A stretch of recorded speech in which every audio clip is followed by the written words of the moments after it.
Perfect. Hello, everybody, and welcome to stream. Today, I'm sitting down for an interview with Adam Green. We're going to be talking about the Abrahamic. Green. We're going to be talking about the Abrahamic. Green. We're going to be talking about the. All right. Always audio issues with me, man. I'm here with Adam Green. We're going to be talking about the Abrahamic paradigm of control, the Moshiach narrative as well, and kind of give a little insight on sort of how Adam got into everything. But thank you so much for joining me, and I appreciate you giving me your time and rescheduling. I got sick a little earlier this week, so appreciate the flexibility there, man. And I've seen a lot that, at least from my perspective, I made a post the other day, and I was like, it kind of seems like the United States, Israel, and Iran are working together, and people aren't ready to hear that. And you seem to be one of the few voices out there that I've seen that actually agrees with that sentiment. And I've learned a lot from your streams and various clips and stuff of you reviewing rabbi after rabbi, saying the same thing. So I really appreciate you taking the time to sit down with me. Yeah, it's been good to know you. You're a good follow as well. I remember that tweet that tweet you said about how they're like all following a prophecy agenda went crazy viral. I think it got like several thousands of likes. So that was good to see that people are getting it. And I had a good time when you came on my show recently, and I'm happy to be here. Awesome, man. Awesome. Well, I guess I'll start with how did you get started in all of this? Was it something like very young, or did you have like an awakening moment, or? Well, I was raised Christian in a religious family. So I grew up in church and never really believed it. But as soon as the internet came around, I was watching like Richard Dawkins and Christopher Hitchens and like the new atheist movement, even Matt Dillahunty and Atheist Experience. And then, so that was kind of my like fully deconversion, learning about that sort of thing. And then I discovered like the conspiracy world on YouTube, like Alex Jones and David Icke, even learning about stuff. And so that opened up another rabbit hole. And then very quickly, once you're learning about conspiracies, you hear about Zionism and Jews and stuff and New World, Zionist New World Order, globalist New World Orders. And then that opened up that rabbit hole. And I just, been interested in, I started a channel and started putting out content and started reading books on Judaism and Christianity and those sorts of topics. And I've been doing No More News for over 10 years now. And I do news, religion, and politics streams and interviews, debates, presentations, a lot of compilations, rabbi compilations, Christian compilations. And I see it as the biggest conspiracy. There's hundreds, if not thousands, of like internet, YouTube conspiracy theory channels.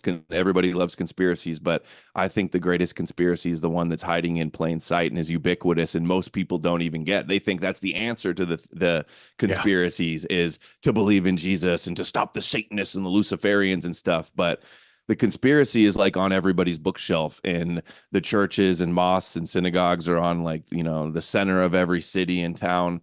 And that is the big conspiracy. That is the one world government, one world religion. The ultimate objective of Torah, Yahweh, Moshiach, which is just Messiah, Judaism, is the whole world to worship the God of the Bible. Yeah. And that's been the conspiracy, open conspiracy, hiding in plain sight.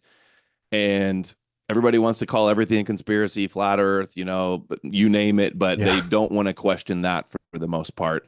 And that's the biggest mind control. I read this in a David Icke book, like one of his first ones, like over 10 years ago. Religion, the three Abrahamic religions are the greatest form of mind control in the world. Half the planet believes, through Christianity and Islam, believes in Jesus, which is a Jewish myth invented by Jews with the purpose. The whole objective of their Messiah is all the world is every knee will bow, as the Christians love to say all the time, to the God of Israel through the Moshiach. Yeah. And, that's what I'm writing a book on that now. I've done tons of streams and playlists about that. And that's the focus. And there's a whole lot of material, especially given with Trump and the evangelicals and all of the Christian anti-Semitism exploding right now. It's a huge topic, tons of material there. Yeah, it's honestly kind of crazy to see because I've seen it seems like every week there is somebody that you're having to like fight against to like dispel things that they'll just paraphrase shit from the Bible all the time, and you're like, no, let's go look at the scripture, let's see what it actually says, and let's see a rabbi talk about how they love that you believe this thing. And there's probably a million examples. I know there's like a fan channel of yours on YouTube that I'm assuming Yep. isn't run by you. No. And All my YouTube channels got banned. I've had over 5 channels banned, even ones that were like not named Adam Green or No More News. They were anonymous. That still got banned. And crazy. my biggest one, No More News, in 2020, I had 135,000 subscribers, and that was banned in like a huge ban wave right before that Trump was going for re-election. Jeez. Yeah, I know. And it's crazy too because like I mean, do primarily focus on like dispelling the Abrahamic myth, Mhm. and so I'm wondering like what it could have possibly been that they were so afraid of having you on. Like I understand the whole like vaccine thing, right? Mhm. And if you give the benefit of the doubt to the religion, it's like, well, then why are they also trying to silence this guy? So kind of weird to me that they'd banned so many of your channels. I mean, it's not. I do understand, but it's difficult. It's hard for me to grasp why people can't see that as a pattern for like other Yeah. truthers. While all the Christian stuff is boosted and goes crazy viral Yeah, on every single platform, and you sign on to your smart TV and there's endless content about Jesus and Christianity, yeah, and you check out at the grocery store and there's magazines with Jesus on the cover, yeah, and then these Christians online go, there's nothing the Jews hate more than us believing their Bible and bowing down to their Messiah and believing that they were once chosen by God, and they're delusional. That's the whole ultimate goal. And then me and my friends will find all these rabbi clips of the rabbis celebrating Christianity and Islam, turning the world from their pagan idol worship, as they call it, to the monotheistic God of the Bible. And they say this fulfills their prophecy and this is the ultimate plan. And they're all proto Noahides now, Noahide religions. And then the Christian cope online will be, you believe the rabbis. That's what they'll say. yeah, Christians that believe the Torah, worship the God of Israel, believe all of the original Jews that claim Jesus was born of a virgin and resurrected from the dead. They believe all that, but then they claim I believe the rabbis when I just show them bragging and laughing about all the world worshiping the King of the Jews. yeah. Yeah, it's honestly like I can see how it almost feels like they found a way to do that like false savior thing they do with government, Mhm. but as an extension of someone's own ego, because that's what I've always kind of seen religion as is, oh, it just so happens that your God, you know, values and believes all the things that you specifically do and that you're okay with based on your life and circumstance. um, Really quickly, from everything that I've sort of researched, and I'm like the furthest thing from a theologian, all three of the Abrahamic religions seem to have like the same main rules and guidelines. And I know these are often referred to as like the Noahide laws. Mhm. Can you sort of give like a rough outline to my audience, like what these are and how they've influenced laws here in America and other like Anglo-Saxon countries? Sure. Yeah. Well, the Noahide laws are basically about the same as the Ten Commandments. And so Christianity, follows the Ten Commandments, and Islam is just like a repackaging of the Old Testament. And they still believe in all the same prophets, just with slight little variations. And they think that Ishmael, they have the birthright. So Christians and Muslims are all fighting over who has the birthright and who are the true chosen people. But they all have end times prophecies too. Christianity and Islam are both forms of apocalyptic, meaning like end times prophecy, messianic. They believe in a messianic figure.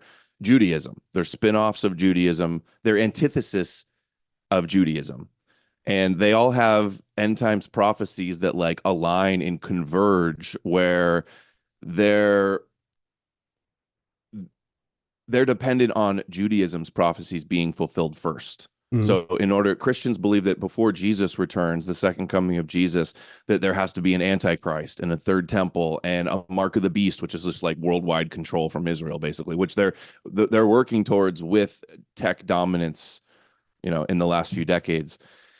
And so, and even in Islam, they believe that Jesus is going to return to conquer the Antichrist. Same thing in Islam. So they're all working together. And there's a really cool term that was coined called hyperstition, where just the fact that people believe in something, believe in a myth, it can make it happen in the real world. It has a way of like self-fulfilling and manifesting it. And then when we see the situation right now with this messianic like figure Trump leading Western civilization, which they view as Edom, their archenemy in the Bible, and we're on the verge of wars with Iran and Russia versus the West, like that is the Gog and Magog plan. You can go on YouTube and just search Gog and Magog and find endless videos of rabbis saying this explicitly. And it's not a after the fact thing that they're coming up with to try to say their prophecy is being fulfilled. They've been saying this for hundreds of years. These countries, this war, and they believe it has to happen. The Christians believe it has to happen. They're all waiting for the chaos and the birth pains before the messianic era. And now they're all saying it's a new era with Trump, a new era of peace, the new Middle East. And so I've been on the Trump, exposing Trump as a Zionist and a messianic antichrist type figure since he first got into office, like 2016, 2017. I wasn't the first one to think of it. There's people, Christians on YouTube, that were pointing out these, connections with Trump. And then I've been on it ever since then. I was able to predict with one of my friends on a show 2 years before Trump's assassination attempt, because they're just following the script. So that, and just to be clear, I don't believe in prophecies. That is the mind control, is believing that there's the God of the Bible is real, and there's really a chosen people, a nation of priests, and they have the power of prophecy. Believing in their prophecies is why they have so much power. Like that is the secret key to their influence. So I don't believe the prophecies are real. God's not playing these things out. They're following like a script and a blueprint, just like the movie Dune. Did you see the new Dune Part 2? I haven't seen it, no. Okay. That is the plot, that this like secret religious society plants these messianic prophecies on different planets, and then they breed and groom the messianic saviors, and then provide them with a savior. And it's just like this form of like religious predictive programming, mind control. Yeah. That's what we're seeing right now with Trump, like to the T. So they're playing in his ego. I don't think he completely knows this, but he knows they see him as like, he's the most famous person in the world, also the most hated person in the world. So I predicted the assassination attempt because the Antichrist in the Bible survives a head wound, a deadly head wound, right? So there was that.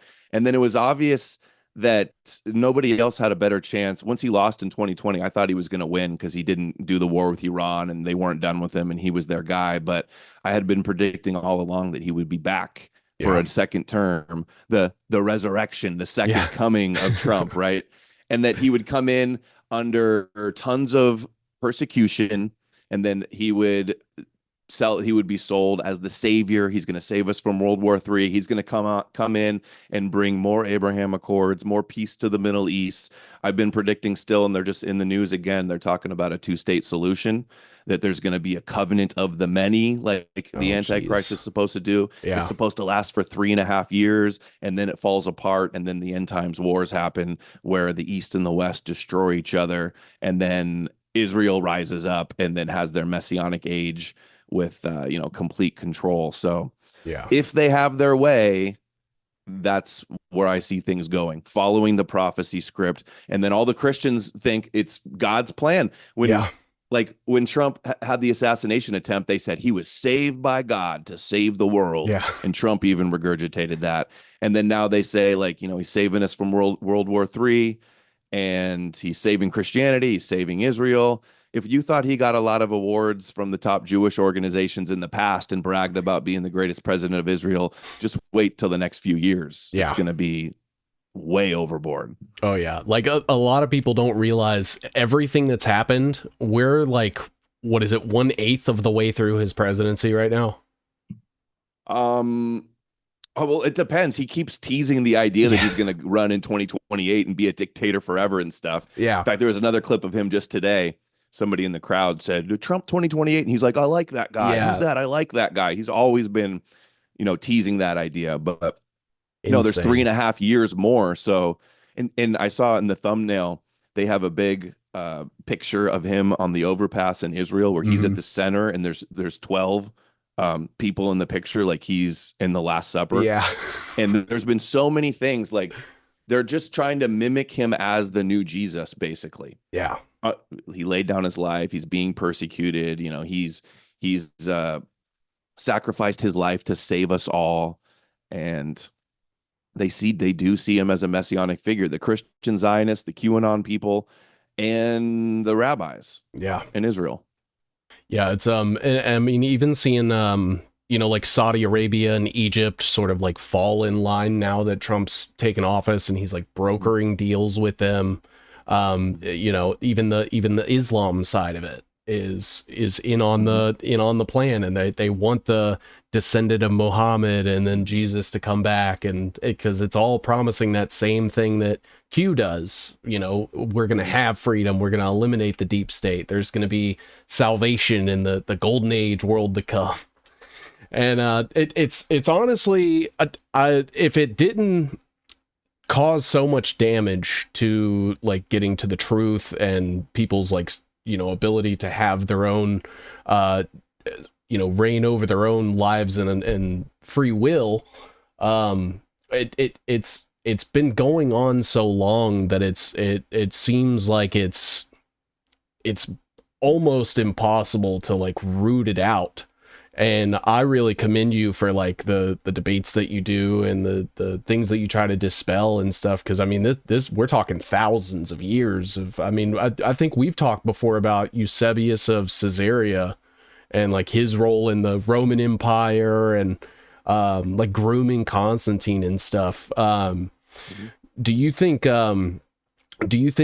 that was sort of where like the Christian sweep of like the whole West ended up starting? Or oh yeah, absolutely, because when Constantine first recognized Christianity as like the state religion, it's estimated that only about 10% of the Roman Empire believed it at the time.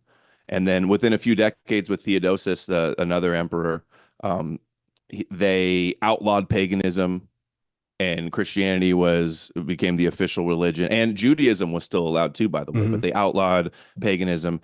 And the rabbis brag about this, that it was the Christians that spread the Torah and these messianic ideas and the God of Israel around the world.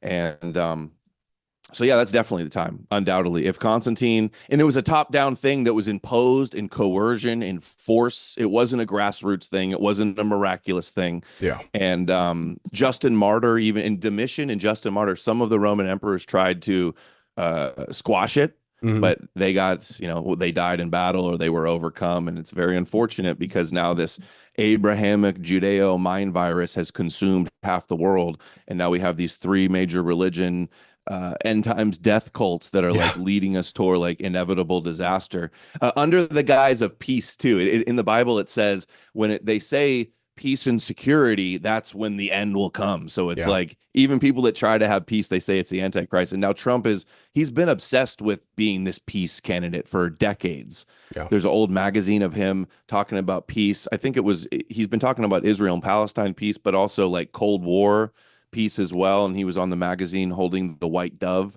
And then now there's all this talk. He's probably going to get the Nobel Peace Prize, even though he just bombed Iran. And he just tweeted out that there's a ceasefire. So, they're going to give him the Nobel Peace Prize, and he's going to be hailed as the savior of the world.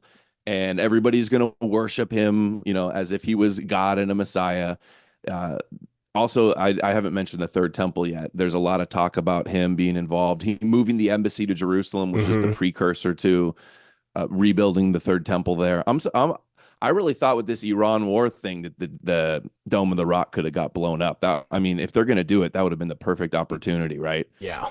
I mean, it's not too late. They're, violate one ceasefire and Iran Right. Yeah, tweets it's out not ahead over of by any time. means. Yeah. Yeah. I I love how they're like saying, "Oh, peace to the world." What time? Great. Remember, Trump tweeted like, "Trust Trump, world peace, congratulations, world," and like Israel's still bombing the hell out of Yemen today, yeah. and they were still bombing right up till the ceasefire thing.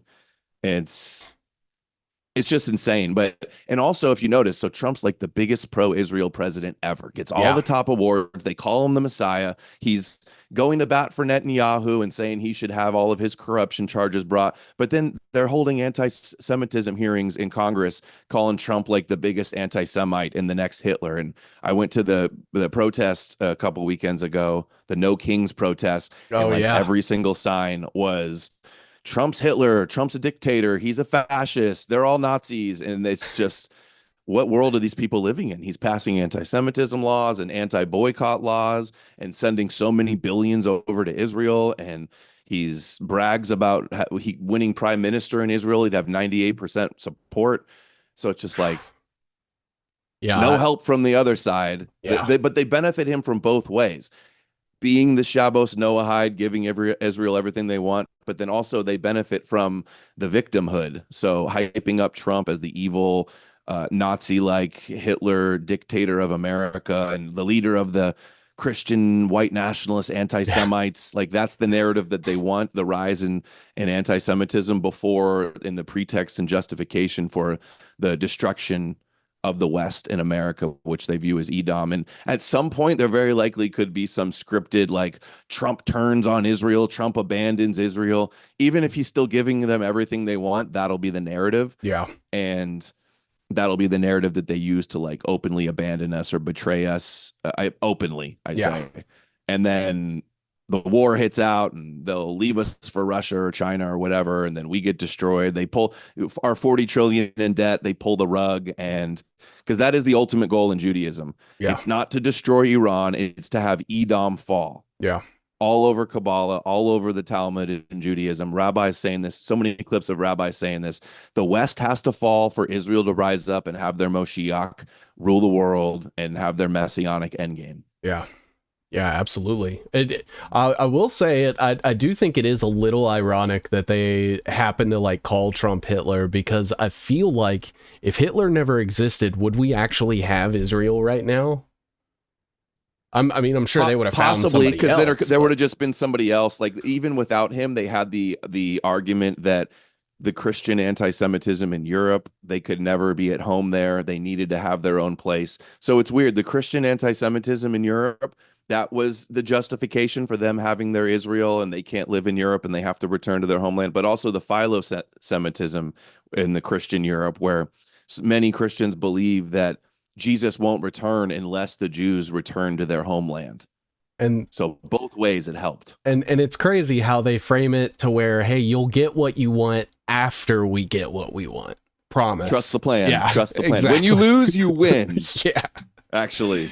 And dude, I just shared a clip today. I go on TikTok and like the algorithm, what it shows me, there was this video of a guy running through Target screaming about the rapture, and it had like 300,000 likes on it.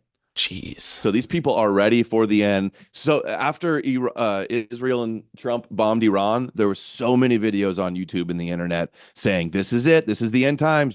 Everybody's get ready. Jesus is about to return. Yeah. Yeah, I actually just I posted something today because I mean, like you said, there's this huge overlap with like the QAnon people and the MAGA group, the Maha, even I would say throw a little bit of that in there, and technocrats. I'm sure you saw that interview that Peter Thiel just did, where that New York Times guy was like, "So you could be the Antichrist, right? Why are you a Christian?" But then also, and you know, Peter Thiel sweaty, jittering out and things like that. I almost feel like they might try to use like this increased Christianity or, you know, increased Abrahamic belief to project like a drone Jesus over the sky or something and say, all right, well, the world's over. Everyone's getting raptured. And it's actually like Palantir kill drones, just like shooting people. I don't even think they need to do that. I mean, I've heard a lot about the Project Bluebeam idea, but the end times doesn't have Jesus floating down in a cloud with the sword and a blood dripping robe on a white horse until after the Antichrist rules in the third temple. So that'll have to happen first. And in the Messiah in Judaism, well, there's two Messiahs, but the main Messiah that they speak of when they say we want Moshiach now is Moshiach ben David, and that is the one that is to rule the world, and it's a political leader. It's like a political king, real person. So that'll be the end game. They don't, once they have that in place, they don't need to do a Project Bluebeam and have people believe in a Jesus. That just isn't going to happen. And the funny thing is like the Christians are so confident in this. They're trusting the plan, but the rabbis are trusting the plan too. But I think they have more reason to, considering it's their plan. Yeah. And they're the originators and the authors and the ones with all the secrets and the ones that are like kind of the puppet masters and pulling the strings. So I understand their confidence more, but these rabbis, Christians think that the rabbis like, oh, they're going to see when Jesus returns, like he's going to cast you in the lake of fire and you're all going to repent and you're going to believe. Yeah. The rabbis, there's no rabbi anywhere that is concerned at all about Jesus coming back. Right. They laugh at the idea and they know it's not going to happen.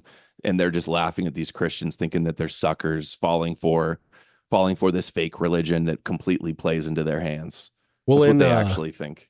In some of their, I mean, texts, obviously, the Talmud seems to be like the most frequently referenced. It's like Jesus is, boiling in a pot of excrement and semen in hell forever. Mm-hmm. And it's like an inside joke almost to them. And they're like, hey, look at this, look at this absolute joke of a guy that, we use to scapegoat all of our stuff in the Old Testament and get you guys just right back under our thumb. It seems like, there's another one that people don't know about, actually.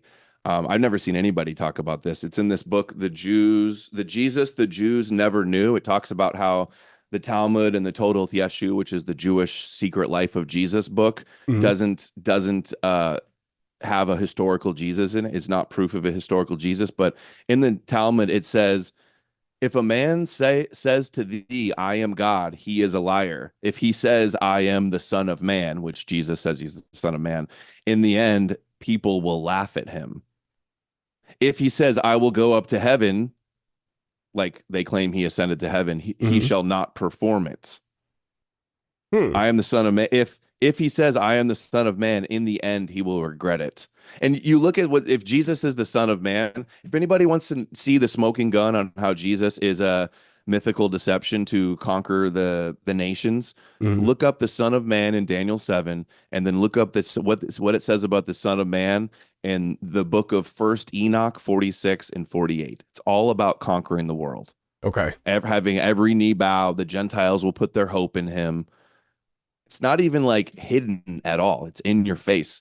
Like I grew up Christian singing Christmas songs where it says, he rules the world. Yeah. With no and grace. It's just like in your face. Yeah. The whole point is to have all the world worship the King of the Jews, the Jewish Messiah. And then these Christians online think that like they're the big opposition and they hate the Jews, when their only problem with Jews today is that they rejected their Messiah that was meant to conquer the whole world. Yeah. That's your problem with Jews. You've already lost the game and you fell for the trap. Yeah, I mean, there's a reason that they like start it young, just like they do with like this trans ideology. It's very easy to get kids while they're young. You get them singing, you give them treats, you make them feel like they're a part of something, and then you have a follower for life. You make them feel guilty, like he died for you because you're a sinner. And you don't want to go to hell. He died for you and he suffered for you, and now you owe him. You have to believe. And it's so stupid. It's like, you go to heaven.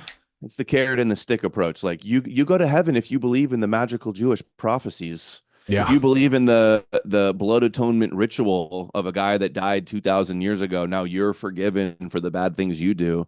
I never fell for that as a kid. I believed in God. I believed in hell. I believed in demons and Satan and stuff, but I couldn't buy the idea that a guy dying 2,000 years ago, in me believing in it, forgives me for things that I do, and dipping me in the water washes away my sins, or or drinking the blood, Yeah. the cannibalism. I thought, even as the youngest kid, I didn't know anything about Jews. I didn't know any other religions existed. I was just raised from the cradle in the church, and I thought, this is a weird culty thing going on here. Yeah. And I was out of there as fast as I could.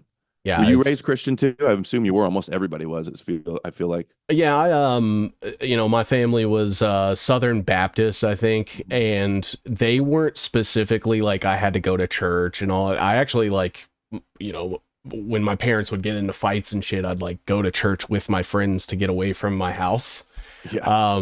There was a time where I sat down with like the youth pastor, and he was like, "Hey, we're gonna have you saved by Jesus," and I was like, "Okay," and he did this whole spiel about how much he loved me and if I opened my heart, and then he was like, "Do you feel that?" And I was like, "I don't feel anything different." I was maybe like 9 years old. Yeah. No, dude, I remember I'd go to Bible camp, away at Bible camp, and they really try to peer pressure you, and they got the music and the organs and like, come on up. Oh, if yeah. you're lonely, if you need to be loved, if you've done something bad, if you don't want to go to, like, so much weird psychological breakdown and peer pressure to get you on board with this. It's so manipulative. Oh yeah. It's child abuse too. Yeah. If you ask me. I mean, it's one of those things where it's like, hey, if you don't do this thing, then you'll, be subject to eternal pain and suffering, but he does love you. Yeah. And so one thing that I've often heard from, a couple of researchers and stuff that I do respect is that somewhere along the way, Judaism got corrupted by like the Kabbalistic belief system. And I don't know if I necessarily subscribe to that belief system or like that theory myself. I feel like Judaism and the Kabbalah sort of got their start in like ancient Mesopotamia or something. What do you Yeah, it's like there's Platonic aspects of it, so that would be like Greek. Maybe they got it from Mesopotamia, but this is the cope you hear all the time from the Christians, is that, oh, the true church or the true Bible was corrupted. Yeah. No, it is a corruption. They go, no, it's been subverted. It's been subverted by Jews. No, it was started by Jews as a subversion. Yeah. As a lie, as a lie to theologically conquer the world. So that's just the cope. They'll say, oh, it's just Protestants. It's just this denomination. It's the Schofield Bible. The Schofield Bible is the regular King James Bible with just a couple interpretations and footnotes. Yeah. And they try to blame it all on that because they're trying to still protect, or they'll say, oh, it's not the Torah Jews. It's just the Talmud that's bad. Yeah. The Talmud is just expanding on what's in the Torah. Yeah. So Christians can't criticize all of Christianity because it's their religion. They can't criticize the Torah, which is the root of Kabbalah and Talmud and Judaism today. So, yeah, we hear that all the time. That is one of the top copes. The copes are so bad too, and this is why we've had decades, if not hundreds of years, of the Christians leading the opposition to Zionism and Judaism. Yeah. And they come up with the most indefensible positions that are so easily debunked. Like they'll say Jesus wasn't Jewish, or the Jews aren't the real Jews. They're Khazarians, or they're secretly Edom and they claim we're Edom, and all of these like mental gymnastics just to like expose what it is at face value. Like there's so much material there to refute, and they just want to come up with all these other kosher conspiracies. They'll say, instead of just acknowledging that the Jews believe in the God of the Bible, the God of Abraham, Isaac, and Jacob, the God of Zion and Yahweh, who they actually believe in and think they're chosen by, they'll say, no, that's a lie. They really secretly worship Satan. No, they don't. Yeah. Satan is the controlled opposition to God. He's the adversary that God created. He allows to operate. He provides a divine purpose of testing humans, testing the Jews, tempting them to sin, accusing them of sins. He works for God. They don't worship Satan. They worship God. And the only reason Christians claim that they worship Satan is because otherwise they'd have to admit that Christians worship the same God as the Jews. And then it was their God. So there's no denying Christians worship the Jewish God, and they're all over the internet trying to cope and make up lies that that's not true, but it very obviously is. And Paul explicitly says it in the New Testament. He says, is it the God of the Jews only? No, it's the God of the Gentiles too. The only people waiting around for a Messiah and reading the Torah and thinking that they're chosen and circumcising and keeping kosher were known as the Jews, the Iudeans, the Judeans. And that's what Jesus was. That's what all the first Christians were. It is a Jewish messianic apocalyptic religion for the Gentiles. Absolutely. Period. Hey, really quick, I guess I forgot to renew my Zoom, so I'm gonna go BRB for just a second and send you another. Don't we have an hour, or does it end at 45 minutes? I think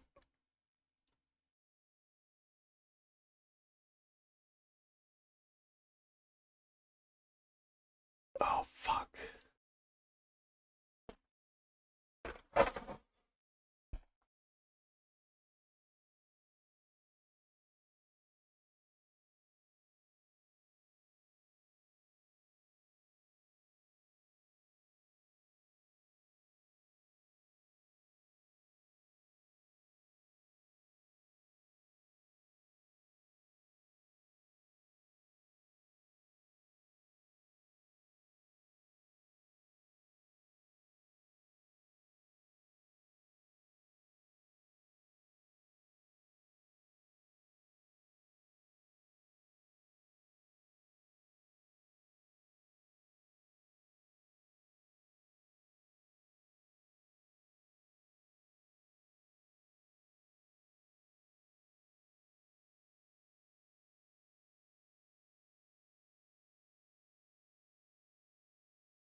All right, give me 1 second, everybody.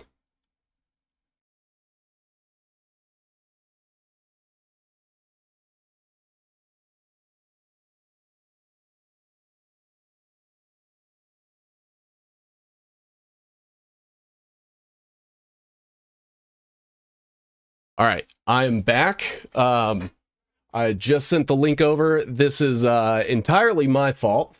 You can tell that we're not a multi-million-dollar intelligence operations because my stream is always fucking up. There he is. Ooh. Sorry about that, man.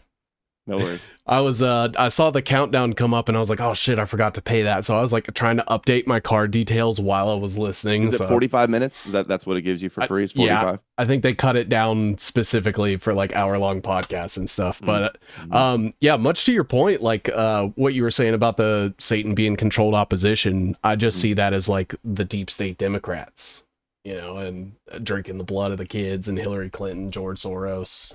Well, exactly. Yeah, that's thank you for bringing that up. That's what you see like in mainstream Christian dominated like conspiracy culture. The bad guy is always the Satanists, the Luciferians. They're drinking the baby blood. They're doing rituals, you know, these satanic rituals. They have black magic powers. All of that is like debilitating, but also all it does is like scare people and herd people towards the answer. They scare you. Problem, reaction, solution, like David Icke always used to say. Oh, yeah. So the problem is Satan, and the solution is the God of the Jews, the Messiah of Israel. Yeah. And that's all it does is scare people towards that.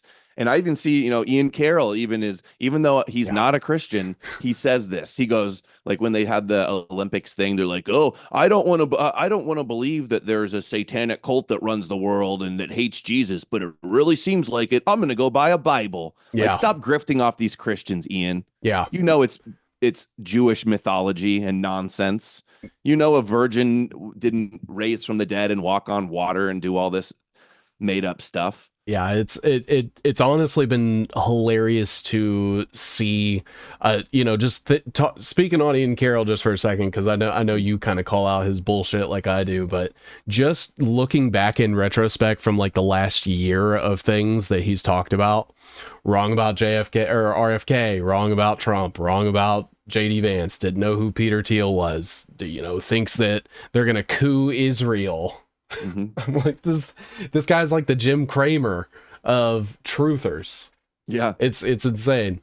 Now, as far as everything goes, like I that's why I always like try to avoid using like Satan or God. I just say Kabbalists, because they're all just practicing the same like mysticism. Whether you want to say it's or Judaist, you can go even further and just say Judaists. Followers of Judaism. Now, I know that like a lot of the paradigm of control is largely like institutional religions and their ability to like control the masses, facilitate donations, run governments. But do you think that it is at all possible to like maybe just hold like a personal Christian belief and not push your stuff on other people, or like just by default all Christians do have to be Zionists? Well, in the sense that if you believe in Jesus, you have to believe in the Old Testament. There is no Jesus without the Old Testament and the prophecies, because he's the prophet. He's the fake fulfillment of the prophecies of the Old Testament. So, and he's the Son of God. That's the Son of the God of Zion. So if you're worshiping the Son of the God of Zion and you say you're anti-Zionist, like what you mean is you're anti-modern day state of Israel, but you still worship the God of Zion. Yeah. So that's why, I still consider you a Zionist. I think that's the wrong way to frame it. Yeah. Like, oh, I'm anti-Zionist. Like, I'm a based Christian. No, you still worship the God of Zion. Yeah. And you still believe that, maybe you don't think the Jews are chosen anymore. You think you're the true Israel and you have the covenant now because you believe in Jesus, but you're also affirming and acknowledging that they ever were chosen. Yeah. And there's no greater psyop in the world than a small group of people inventing this God that chooses them and then convincing half the world that they were really chosen. Yeah. Like convincing all of the world, the Roman Empire, all of your enemies that you were chosen by God. Like that's a huge psyop. Yeah. And it's always funny too, because like, I mean, obviously you see like the most outspoken anti-Semites, Stu Peters, Nick Fuentes, who like Lucas Gage, Myron Gaines, all these people that will just immediately prop up a rabbi, right? They've referenced that Jesus is specifically a rabbi in the book that these guys all supposedly follow. Yep. The irony there, I don't know if it's lost on them or it's like a genuine disingenuousness. It's like a weird cognitive dissonance that they can't put it together. Yeah, it's like they'll also say, these like Christians online, they'll be like, oh, the Jews are liars and they're deceivers and they always set up controlled opposition, and then it doesn't dawn on them that they're the ultimate form of that controlled opposition, and they're the ones that have fallen for the biggest deception. Yeah.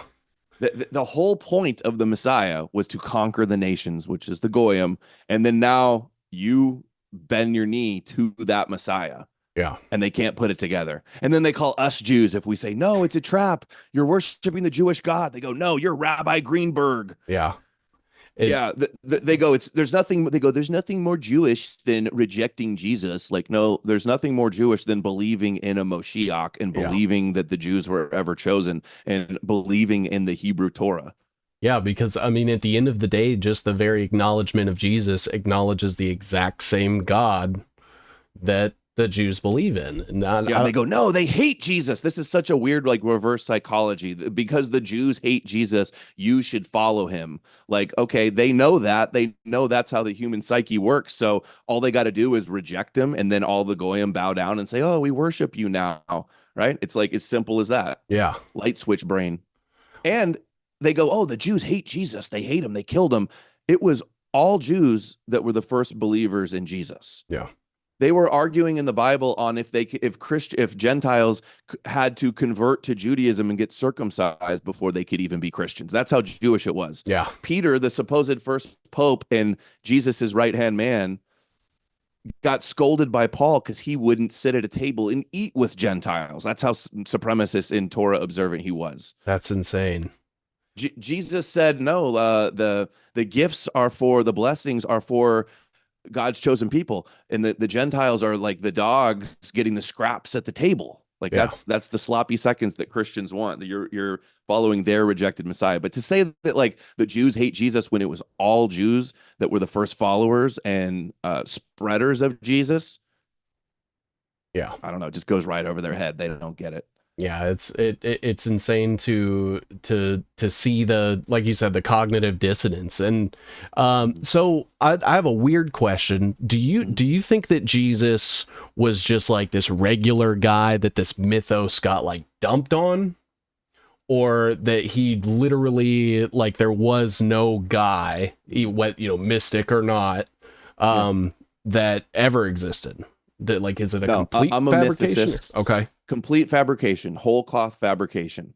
There was and it's possible there could have been, I'm saying like hypothetically, it's possible there could have been a original person that like it was embellishment and exaggerations and legends grew around him. Yeah. But the further back you go in the New Testament, the more celestial and mythological the Jesus is. It's not until like Paul wrote like 7 letters, supposedly half of the New Testament, and he never even knew Jesus.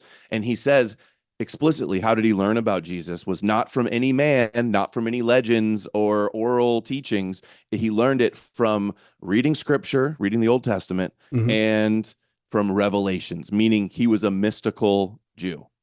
They believed in mystical ascension-like experiences. I don't know if they're starving themselves and tripping out, if they're having dreams at night. They probably didn't know what dreams were. They didn't know how brains work. So dreams at night, you're reading scriptures all day, searching for hidden mysteries from God about the Messiah. They're seeing these different verses speaking about messianic things, dreaming about it at night. And like, how often do people today say they know Jesus? Christians today go, I walk with Jesus. I've met Jesus. I had a vision of Jesus.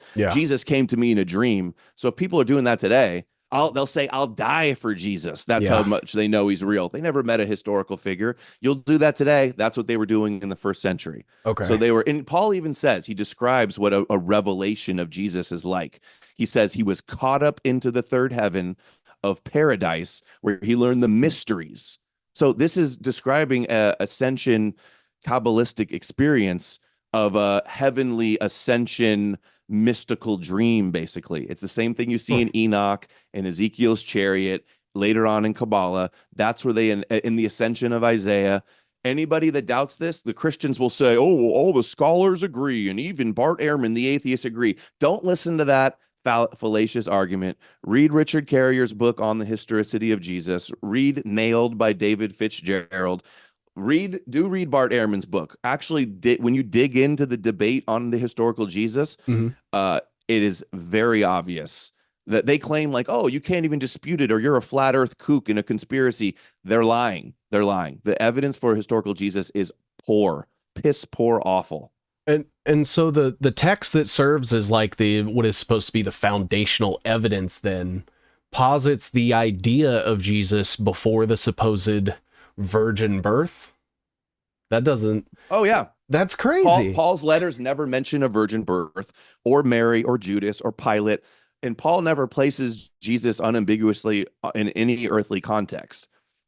And so you understand, this is how Jesus was invented from ancient Jews that are desperate for their prophecies to be fulfilled. They're desperate for a Messiah. They're desperate to be liberated from Rome and the Greeks. So they're searching the scriptures for God's hidden secrets. So Jesus is completely built on prophecies. Okay. Though the only way they knew about Jesus was reading him out of scripture. They thought he was secretly being spoken of in the scriptures. Okay. So it's fake prophecy fulfillment. Every single aspect of Jesus is either an older pagan story or a rewritten story from the Old Testament or some cherry-picked, pulled out of context verse from the Old Testament. Okay. Yeah. See, I thought obviously it's impossible to know for sure. Mhm. But I thought maybe it was like a 2,000-year-old like Rabbi Schneerson situation where it's like they Right.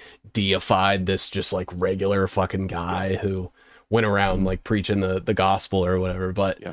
um, Well, here's the thing. Important note on that. mhm, Like that's what like Bart Ehrman and like a lot of the apologists try to say is that ancient Jews had some earthly preacher and then he was crucified and they're like we thought he was the Messiah, so they were coping and then they looked to the scriptures to try to find proof that the Messiah was supposed to die and then all of that he fulfilled all these prophecies, right? But we already know that Jews were searching the scriptures and doing this type of thing called pesher and midrash, writing new stories and retelling and making up mystical myths from the scriptures. So you don't need an earthly Jesus to do that. And well, I mean, just ask anybody, some of the Christians in the chat that are triggered right now, I can see what's more likely that some magical superhero 2000 years ago fulfilled hundreds of these prophecies that many of them aren't even actual prophecies, they're completely out of context and not messianic prophecies at all, or just some ancient Jews wrote a mythical story fulfilling all of these prophecies? yeah, One requires magic and chosen people, and there's no proof of it outside the Bible at all. There's no eyewitness, contemporary documentation or historians that mention Jesus or any of the miracles or anything like that. So did a magical superhero fulfill all of these prophecies and violate all these laws of natures and do all these miracles? Or the more simple explanation, some ancient Jews knew all the prophecies and wrote a story about a Messiah that fulfills all of these scriptures. yeah. And so it becomes a prophecy that they write to complete itself down the line, once they've bankrolled basically everything in the world. Okay, so I've seen like obviously we've talked about like the overlap with like technocracy and Israel, the Trump administration, and like Christian nationalism, and I'm seeing this like converging point. And one theory that I've had is that the supposed third temple is going to be this like technocratic control system. And I think that's like their golden ages once they have everyone on blockchain and everyone's got like Palantir biometric social credit and shit. Do you see sort of like the same thing, or do you think it like the third temple is like a physical structure that's going to go up in Jerusalem after they do? I do think it's a physical structure. Yeah. The Messiah is a real life political person. Okay. But yeah, I mean, we already know it's the mark of the beast. It's total technocratic control, religious and technological control. In order for a very small people to control the whole world, they can do it with religion, and then they also have to do it with technology. Yeah. So that's why Israel and Netanyahu has been so obsessed with tech dominance and cyber stuff going on in Israel. And even going back in the 1700s, one of the top Kabbalists in all of Judaism, Gaon of Vilna, the genius of Vilna, talked about these Kabbalistic verses of technology and Kabbalah ushering in the Messianic age. And the Christians are already prepared for this. Mark of the beast and microchips and this type of thing, you cannot buy or sell. So complete control over the world and the financial system. Like they think they want that in a way. They're against it. They're scared of it. They go, we're not going to take the mark. Well, I'd rather die for Jesus. But that has to happen. It must happen, they believe. And that's what they're working toward. It seems inevitable. And so that's definitely part of it. Yeah, I mean, that is kind of the catch-22 is, if they all want to go, have Jesus return and get raptured up to heaven or whatever, that they have to just stand by and let the brain chips happen and the nanobots happen and the Palantir happen. Otherwise, Jesus won't come back. So it almost, instills within them like hey, you should be rooting for us. And I'm just now, that's kind of clicking for me a little bit. And that makes sense now as to why, you have Peter Thiel and Elon Musk, I think, has even, played around with the idea of of that before. Joe Right. Rogan is going They're to, ushering in demons. That's what that. And think about this too. Remember the term I mentioned, hyperstition? yeah, I think you might know the guy, Mad Crab. I yeah, heard it yeah, from yeah. one of his videos. Okay. There's this guy that's involved with Curtis Yarvin and these technocracy guys. He's the one that had the term hyperstition, and that's the context that he came up with it for. It fits religious prophecy perfectly, but he was talking about having this sci-fi dystopian Palantir technocracy age. And if you convince people that something is inevitable, like the mark of the beast coming, then it will happen and manifest in real life. And that probably is why Peter Thiel keeps talking about Antichrist stuff, Yeah. is because while he's putting in the Antichrist system. Yeah. Now, do you think he sort of sees himself as that antichrist like kind of figure? I don't know. Like I I'm don't think he's really a Christian. Like he claims to be Christian or says he grew up Christian, right? But I mean, yeah.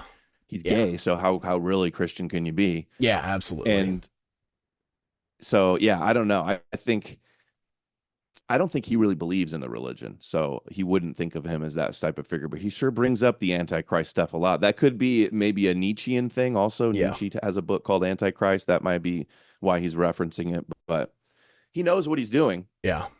Yeah, and I've also noticed too that it seems like a lot of the technocrats they're inspired by a like Hegelian idealism, that thesis and antithesis synthesis, and Hegel and all of those people were very heavily influenced by like Sabbatai Zevi and the Kabbalistic influences that he had with like Nathan of Gaza and stuff, and it just seems like we're just living through the same kind of shit with newer technology, different names, but that this seems to be like everything's lining up that this is going to be the one, because we've had like, oh, the Messiah's here, there's been probably 1,000 different people that have claimed to be the Messiah. Well, in Judaism, they believe in reincarnation, and they believe that in every generation there is the reincarnation of the messiahs.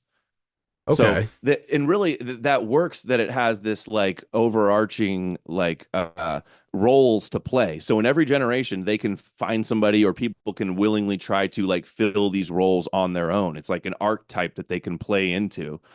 And I think that's kind of the mechanism at play here. So yeah, in every generation, there's always people saying that's the Antichrist, or this guy thinks he's the Messiah, the Moshiach syndrome, right? Yeah. So it does have some roots in their belief in reincarnation, and there being these archetypes in every generation. Okay. That awfully convenient, isn't it? It works. It works for them. Awesome. Well, I know you've got some stuff going on. So I'll ask you one more, I guess, like 2-part question, and then let you plug your stuff and then let you get out of here and hit the gym. So if we are truly like on this, Moshiach prophecy track, where they're like trying to hit all the beats, where exactly are we on the timeline as far as like if you had to place us somewhere between, the apocalypse starts with the Israel, Iran, and all the like prophecies beforehand, and the end times? Well, I've seen rabbis say that Gog and Magog, because they believe in 3 wars of Gog and Magog. So, and then they compare that to World War I, World War II, and then World War III, and they believe that it started on 9/11. Okay. That's when the war on terror started in, Iraq and Libya and Syria and some of these other countries, and now we're at Iran. But if they're following the script, I think there's going to be a 3.5 year, because there's supposed to be a 7-year covenant that falls apart after 3.5 years. So if right now Trump, like they're saying, does some 2-state solution deal with the West Bank, because Abbas and the PLO is saying get rid of Hamas now, he's saying that. And there's been foreshadowing that Trump's going to make a deal with them, even though it won't materialize. It's going to fall through at some point. But they're going to need that West Bank deal to make up for what's happened in Gaza, the takeover in Gaza, and to get the other Arab countries like Saudi Arabia to join the Abraham Accords. And then once they get back and do more Abraham Accords, all of the praise and all of the peace of the world is going to go to Donald Trump. And then, there'll be a false flag or an attack or an assassination or something, and then it'll fall apart. And then hopefully it doesn't happen, but the big war against Iran, Russia, and China versus the West, and possible nuclear war. And then after the dust settles, their messianic age, and they think that they're going to survive. They're in the middle of it. They're instigating it. Their only place they're going to be safe is Jerusalem and Israel, because they have the protection of God that's going to intervene and show everybody that God is with them. And then they'll have their messianic age with their Noahide servants. And even if they don't do this right now, as long as these beliefs persist, it could happen in another 200 years. It could happen in another 500 years, because this threat is not going to go away as long as people still believe in these prophecies. Yeah. Because they have a way of manifesting themselves through the belief. People try to hasten them. They don't stop it when it's happening. Yep. Like we see this all the time. Like this big e-girl online, Christian. She's the co-host with The Quartering. I forget her name, but she was like, I wasn't worried at all about World War III because I've read my Bible and I trust the plan. Like this is the mindset that you see all the time. It must happen, and if it does, and war breaks out in World War III, well, that's God's plan, and I'm ready for it, and Jesus is going to return. So as long as people have that mindset, the threat is never going to go away. It can always end up happening. Yeah, that was Melanie Mack, I think was her name. Melanie Mack. Yeah. Awesome. That's so people are just ready to die, it seems like, and this belief system is their justification. I'm gonna be honest, I'm not ready to die. There's some shit I still want to do, and I don't think anybody else should be able to have that say for me. That seems to violate the whole free will thing. If I would be nice if we had a world that didn't have like half the planet believing in these prophecies, where like it's God's plan that all chaos and wars have to break out. Like, it'd be nice if we had a philosophy where it was like, no, we're going to excel, we're going to go to the stars, and we're going to have real peace. In the Bible, having peace is the sign that you're the Antichrist, and like the wars are about to start. So it's just like, such garbage. And then we have peace through strength and Palantir total information awareness. Yeah.